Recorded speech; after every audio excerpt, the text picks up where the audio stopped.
नमस्कार, तुम्हा सर्वांचं आपल्या चॅनलमध्ये स्वागत आहे। तर उन्हाळा सुरू झालेला आहे आणि उन्हाळ्यामध्ये प्रत्येक घरामध्ये आवडीने आणलं जाणारं फळ ते म्हणजे कलिंगड। तर लहानांपासून मोठ्यांपर्यंत सर्वांनाच हे फळ खायला आवडतं, पण कधी-कधी आपण हे बाजारातून फळ जेव्हा विकत आणतो तेव्हा जो आतमधला जो गर असतो तो पांढरा निघतो किंवा चवीला हे फळ अजिबात गोड लागत नाही आणि त्यामुळे ते आपल्याला खावंसं देखील वाटत नाही। तर अतिशय योग्य फळ कशा पद्धतीने निवडावं, चवीला अतिशय गोड आणि आतमध्ये लाल भडक हे फळ कसं निवडावं यासाठी मी इथे काही तुम्हाला टिप्स सांगणार आहे। तर कलिंगड विकत घेताना नेहमी आपल्याला हा जो पिवळा भाग आहे कलिंगडाचा तो पाहायचा आहे। तर प्रत्येक कलिंगडावरती अशा पद्धतीने पिवळा डाग असतो, जमिनीवरती हे जो भाग आहे तो टच झालेला असतो, त्यामुळे हा असा पिवळा डाग इथे निर्माण झालेला असतो। तर हा जो पिवळा डाग आहे तो अतिशय असा डार्क रंगाचा हवा तेच फळ आपल्याला विकत घ्यायचं आहे। आणि तुम्ही देठाकडे पाहाल तर इथे थोडासा असा खोलगट भाग दिसत आहे आणि त्याचबरोबर देठ देखील आपल्याला सुकलेलं दिसत आहे, म्हणजेच हे फळ चवीला अतिशय गोड तर आहेच आणि त्याचबरोबर आतमध्ये लाल भडक देखील आहे। तर या काही 2 ते 3 अशा काही टिप्स आहेत योग्य कलिंगड निवडण्यासाठी। तर तुम्ही अशा पद्धतीने कलिंगड जर निवडाल तर नक्कीच कलिंगड अतिशय चवीला गोड आणि लाल निघणार आहे। तर हे कलिंगड आणल्यानंतर यातल्या बिया सहजरित्या कशा वेगळ्या करायच्या, हे कलिंगड कसं कट करावं यासाठी इथे मी तुम्हाला पुढे माहिती सांगणार आहे। तर व्हिडिओ शेवटपर्यंत नक्की पहा। तर साधारण 10 ते 15 मिनिटे आपल्याला अगदी थंड पाण्यामध्ये हे कलिंगड बुडवून ठेवायचं आहे।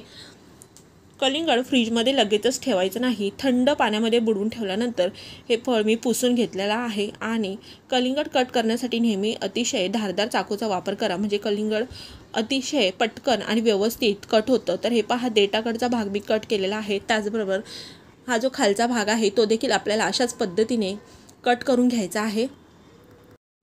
तर दोन्ही बाजूनी आपल्याला कलिंगड कट करून घेतल्यानंतर मध्यभागी आपल्याला कलिंगड कट करून याचे इक्वली 2 पार्ट करून घ्यायचे आहेत।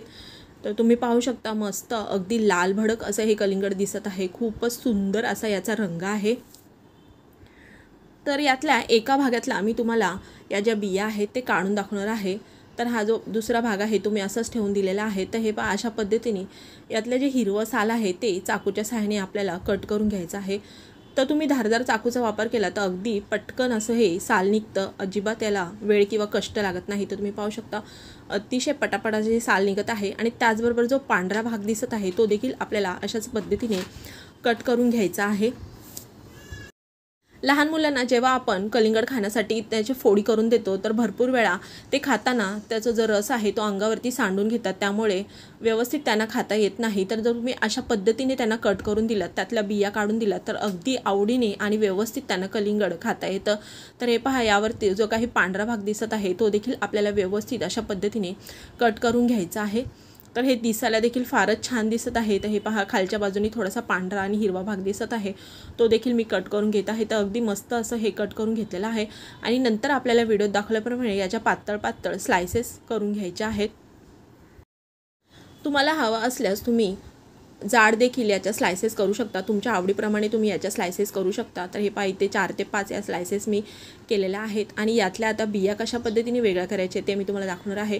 तर तुम्ही पाहू शकता इथे 2 लाईनमध्ये या बिया दिसत आहेत। तर अशा पद्धतीने आपल्याला हे कलिंगड अगदी अलगद हाताने कट करून घ्यायचं आहे। तर तुम्ही पाहू शकता या ज्या बिया आहेत त्या अशा वरती आलेल्या आहेत आणि पूर्णपणे मोकळ्या झालेल्या आहेत। तर एखाद्या चाकूच्या किंवा फोर्कच्या सहाय्याने आपल्याला या बिया अलगद काढून घ्यायच्या आहेत। तर खूपच सोपी पद्धत आहे, अगदी इझिली या सर्व बिया निघत आहेत।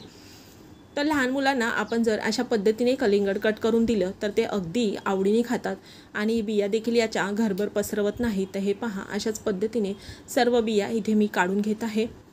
तर अतिशय सोपी ट्रिक आहे, या ट्रिकनी आपण कलिंगडाच्या बिया अगदी सहज वेगळ्या केलेल्या आहेत।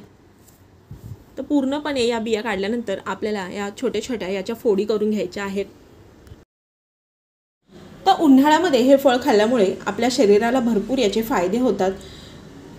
कलिंगड खाल्ल्यामुळे आपल्या शरीराला थंडावा तर मिळतोच, पण त्याचबरोबर या फळामध्ये भरपूर प्रमाणात पाण्याचं प्रमाण असतं, त्यामुळे आपली बॉडी हायड्रेटेड राहायला मदत होते।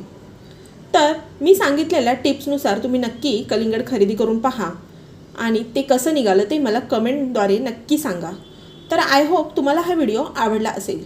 व्हिडिओ आवडला असेल तर व्हिडिओला लाईक करा, जास्तीत जास्त शेअर करा।